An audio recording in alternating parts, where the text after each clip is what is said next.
Pour la première diffusion du film documentaire, Starter Productions a lancé un partenariat avec la Maison de l'entrepreneuriat à Kofi Annan, la journée de l'entrepreneuriat et de la lutte contre l'immigration clandestine.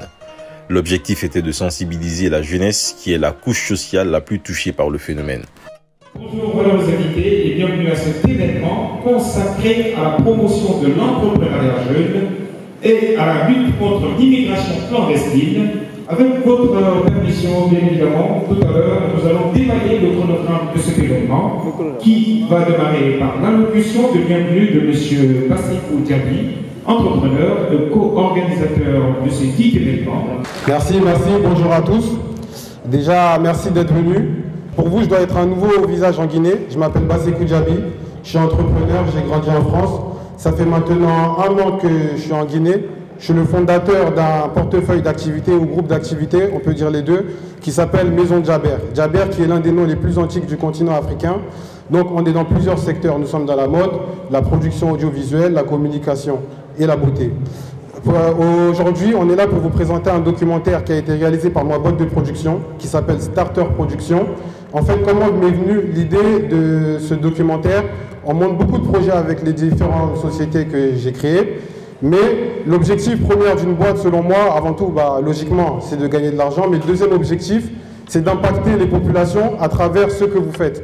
Ça veut dire notre but, c'est de toucher le plus de monde possible en bien à travers le travail que tu accomplis. Donc c'est de là que m'est venue l'idée de lancer une série documentaire qui aura l'objectif de toucher plusieurs sujets de la société guinéenne. Donc le premier sujet qu'on a mis en avant, ça a été l'immigration clandestine. Aujourd'hui, si on faisait un sondage ici, vous êtes nombreux à aller à la fac tous les jours, mais vous ne savez pas vous projeter. Par exemple, si on vous dit dans 5 ans, vous voyez comment, dans quelle position, faire quoi comme travail, beaucoup d'étudiants ont du mal à répondre à cette question-là.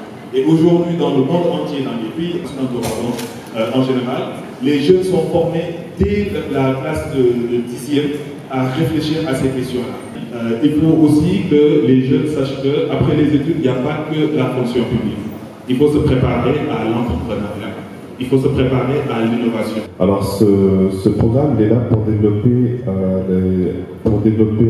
la jeunesse de 18 à 35 ans. C'est un programme pour lutter contre la migration régulière. Donc en favorisant des opportunités au niveau local. Donc nous, l'ITC, on est sur l'export des différentes marques, des différentes entreprises au niveau mondial. Et on a développé justement tout ce cursus entrepreneurial et d'accès à l'emploi, d'accès au stage au niveau de l'ITC. Nous intervenons sur différents axes. Nous intervenons par exemple sur tout le parcours entrepreneurial, que ce soit au niveau de l'idéation, que ce soit au niveau de la création.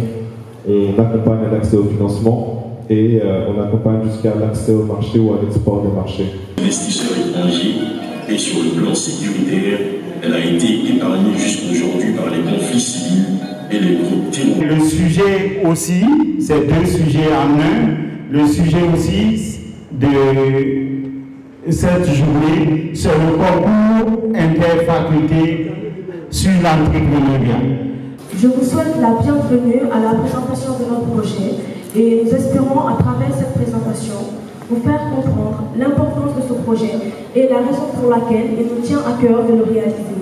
En effet, depuis la démocratisation des smartphones, des tablettes, des jeux électroniques pour PC et consoles, cette industrie est en plein essor. En France, au Japon, aux États-Unis et aussi dans de nombreux pays. Mais tout s'accorde à dire quoi? Que l'avenir du jeu vidéo se retrouve en Afrique. Wi-Fi jaune, c'est un système qu'on peut mettre en place permettant aux étudiants d'effectuer des communications entre eux. C'est-à-dire partager les messages, les appels vocaux, les vidéoconférences de façon gratuite. C'était très important de présenter ce documentaire de Basekou Diaby, qui est un jeune brillant avec qui je travaille depuis quelques 3-4 années et avec beaucoup de bonheur. Et présenter ce documentaire ici à l'université Kofi Annan en présence des jeunes étudiants, c'était quelque chose de très important parce qu'on sait bien les dangers de l'immigration clandestine. C'est vraiment une tare terrible pour notre pays, c'est une saignée que toute cette jeunesse abandonne, j'allais dire, le navire guinéen pour s'échouer dans les flots terribles de la Méditerranée. La jeunesse guinéenne, c'est l'espoir de notre pays. ce sont les forces actives, les énergies positives de ce pays. Et ce pays ne se bâtira pas sans leur apport. Et on a beaucoup encouragé les étudiants pour pouvoir participer à cet événement. Et vous avez vu ici même aujourd'hui les résultats. Vraiment, c'était des résultats très importants, très intéressants. Et on est là pour encourager les étudiants pour l'innovation et pour la création. Surtout, c'était l'un de notre objectifs ici à COFI, c'est que l'étudiant, après avoir eu son diplôme, on l'accompagne pour pouvoir créer sa propre entreprise. Et puis même, il ne faut pas toujours chercher à trouver un poste dans la fonction publique. Donc il faut toujours passer à créer une entreprise pour soi-même.